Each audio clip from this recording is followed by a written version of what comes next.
নমস্কার, কেমন আছো তোমরা সবাই? সহজ জীবনে রান্নাঘরের আরও একটি ব্লগে তোমাদের স্বাগত জানাই। আজকে 14ই আগস্ট। তো আমার এই ভিডিওটা আজকে পোস্ট হচ্ছে অনেক দেরি করে। কারণ কি, আমি যে কলকাতায় গেছিলাম তো সেখানকারই 4-5টা ভিডিও দিতে আমার অনেকটা সময় লেগেছে। কারণ সাপ্তাহিক একটা রুলস থাকে ইউটিউবের, যার জন্যই আমার এই ভিডিওটা অনেক দেরি করেই পোস্ট হচ্ছে।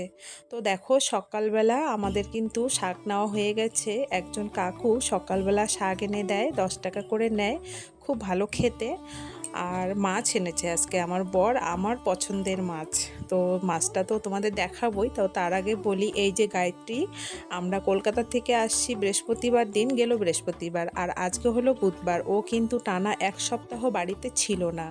তার মানে কি হয়েছে, আমরা বাড়িতে ছিলাম না, এই বিড়ালটা কেউ নিয়ে গেছে।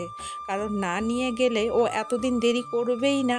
তো আমার বর অনেক খোঁজ খবর করেছে সকলের বাড়িতেই, তারপরে হয়তো বুঝতে পেরেছে যে আমরা খোঁজ খবর করছি, হয়তো ছেড়ে দিয়েছে।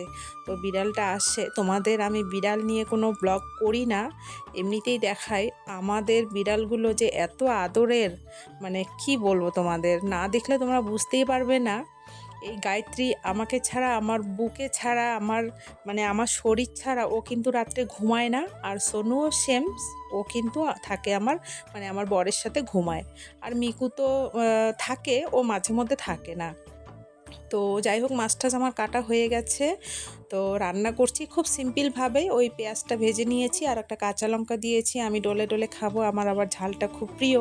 আর এর মধ্যে সর্ষে পোস্ত আর 2-3 কোয়া রসুন বাটা দিয়ে হালকা একটু চিনি দিয়েছি, আর নুন হলুদ তো দিতেই হবে।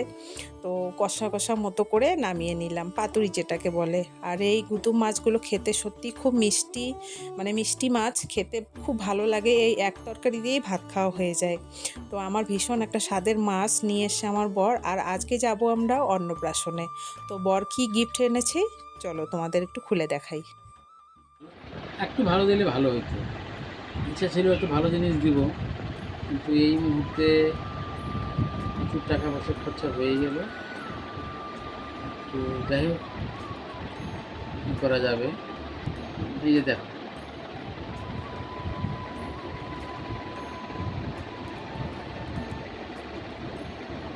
ওইটা কেমন, ওই চেনটা? এটা বেচানো, ওটা হলো পেন। আচ্ছা, দুইটা আলাদা আলাদা। এটা আলাদা আলাদা।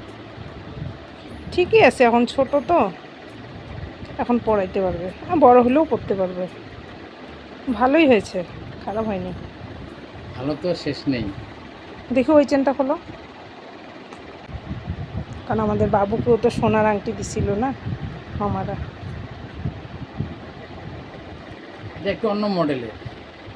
ও, এটা তোমার চেন, এটাকে কি চেন বলে? ঘষা চেন। হ্যাঁ, ঘষা চেন। কি ঘষা চেন, ঘষা? আর ওইটা প্যাচ চেন। প্যাচ চেন। ঠিকই আছে, দুইটাই সমান না? হ্যাঁ, সমান। দিনের বেলা না ভাবছিলাম যে কি দেওয়া যায়, কারণটা কি, এত টাকা পয়সা খরচা হয়ে গেল, কি যে দেবো ভাবতেই পারছিলাম না। তো একবার মনে করেছি যে দুটো বাচ্চাকে দুটো বড় বড় কাঁসার থাল দেব, কাঁসার থালায় ওরা বড় হলে ভাত খেতে পারবে। তো আমার হাজব্যান্ড আবার বলল যে না, মামারা আংটি দিয়ে আমাদের ছেলেকে দেখেছে, তো কাঁসার থালাটা দেওয়া কেমন হয়ে যায়। তারপর অনেক চিন্তা ভাবনা করে, সোনা তো দিতেই পারবো না এই মুহূর্তে, তোমরা বুঝতেই পারছো মেয়েকে কোথায় রেখেছি, কত টাকা পয়সা দরকার। আর তারপর এই যে চেন নিয়ে আসা হলো।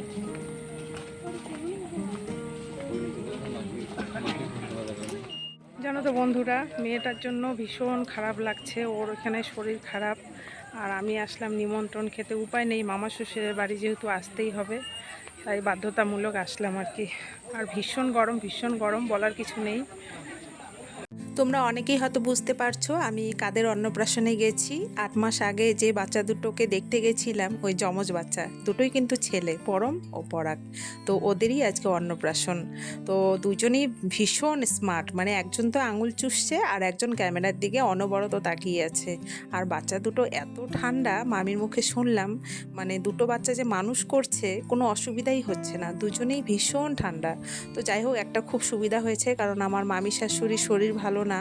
মামির আবার মানে কোমরের সমস্যা, বেশি একটা হাঁটাচলা করতে পারে না, দাঁড়িয়ে থাকতে পারে না। তো মামি বলল যে সত্যি আমার মানে যমজ বাচ্চা দুটো বাড়িতে আছে কিন্তু অতটা কষ্ট হয় না, এই দিক দিয়ে কিন্তু খুব ভালো হয়ে যায়, তাই না বলো?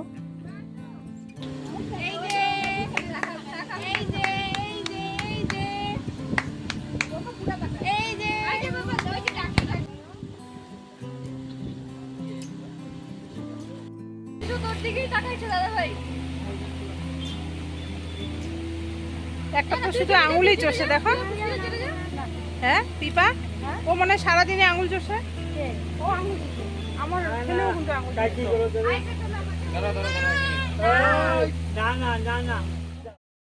আমার মেয়েটা যখন বাড়িতে ছিল তখনও কিন্তু ও কোনো নিমন্ত্রণ আমন্ত্রণ সেইভাবে অ্যাটেন্ড করতো না, কিন্তু আজকে এত দূরে থেকেও আমার ভালো লাগছে না সত্যি।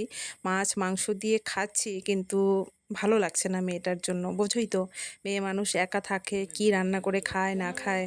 আর এদিকে দেখো আমার ছেলের কাণ্ড, মানে মাংস যেভাবে চাবাচ্ছে দেখে মনে হয় সত্যি ও খাই না বাড়িতে, মানে এরকম অবস্থা। আর দেখো ঘেমে ঘেমে কি অবস্থা, প্রচণ্ড গরম আজকে, প্রচণ্ড, মানে বলার মতো না, মানে খেতেই পাচ্ছি না গরমের জন্য।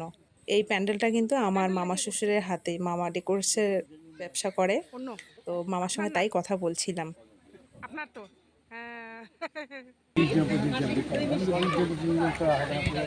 ওরা বলছে না বাদ দিতে, আমি যে বাদ দিয়ে যেতে হলো 50 জন হতে হতে এখন 100 টাকা দিল। আমি দেখছি ভবন নাই, আর ভবন লাগে অনেক টাকা লাগে, তো আমি এই জায়গাটা বেশি হয়ে গেল। আমি শেষ করে আমারই মাল আছে করতে হচ্ছে, প্যান্ডেলে তো আর টাকা লাগবে না, হ্যাঁ লেবার করতে লেবার খরচা। ঠিক আছে, যায় যাবো যাবো কবে? ভুলে যাওয়া যাবে না কেন? আমার তখন মানে মাংস বাদে মাছ খাওয়া, মাছ খাওয়া যাবে না। মাসি খাওয়াবো, মাংস খাবো না, মাসি খাওয়াবো। ঠিক আছে যাবো, খবর দিয়ে যাবো। এখন বাজে রাত 10:30 আর আমরা বাড়ির দিকে রওনা দিলাম।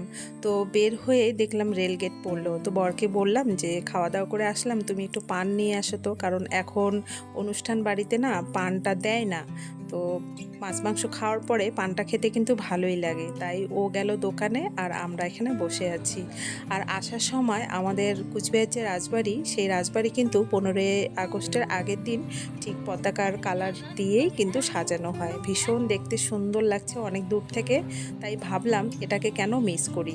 তো শুভরাত্রি জানিয়ে আজকে ভিডিওটা বন্ধুরা এখানেই শেষ করছি। সবাই তোমরা ভালো থেকো, সাবধানে থেকো, দেখা হচ্ছে পরের কোনো ব্লগে।